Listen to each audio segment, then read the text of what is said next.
9 ఏళ్లల్లా దగ, దోపిడి, అబద్ధాల పాలనాయి. యువతను అన్ని రకాలుగా మోసం చేసి నిండా ముంచింది కేసీఆర్ కంత్రి పాలన. అటు కొలువులు లేవు, ఇటు బతుకుబండి నడవాలంటే సర్కార్ సాయం లేకపాయే. 9 ఏళ్లలో 15% నిరుద్యోగులయ్యిర్రు. ఇది జాతీయ సగటు 10% కంటే ఎంతో ఎక్కువ. గంతేనా ఇళ్ల ముచ్చట?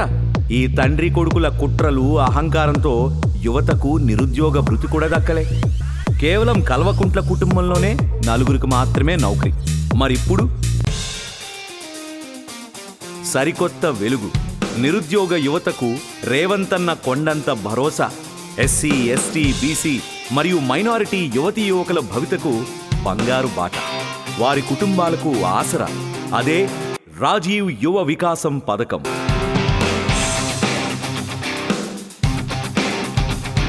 ముఖ్యమంత్రి రేవంత్ రెడ్డి గారి దూరదృష్టికి, నిబద్ధతకు పక్కా ఉదాహరణే రాజీవ్ యువ వికాసం.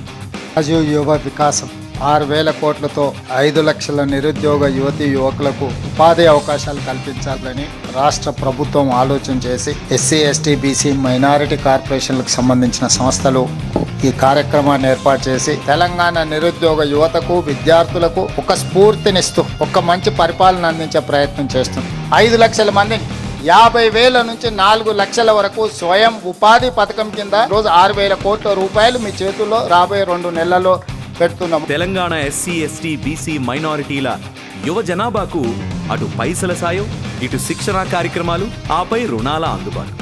ఇవన్నీ అవినీతి, బంధుప్రీతి, ఆలసత్వం లేకుండానే యువతలో ఆత్మవిశ్వాసం, వ్యవస్థాపకత, నాయకత్వ, వ్యాపార లక్షణాలు మరింత పెంచేడిదే.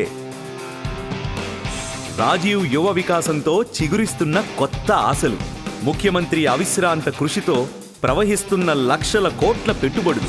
ఇక నిరుద్యోగుల ఆత్మహత్యలుండవు, కొలువుల కొరకు కొట్లాటలుండవు.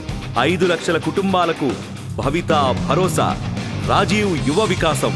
ఇది కాంగ్రెస్ మార్కు పాలనకు, యువత పట్ల చిత్తశుద్ధికి నిలువెత్తు నిదర్శనం.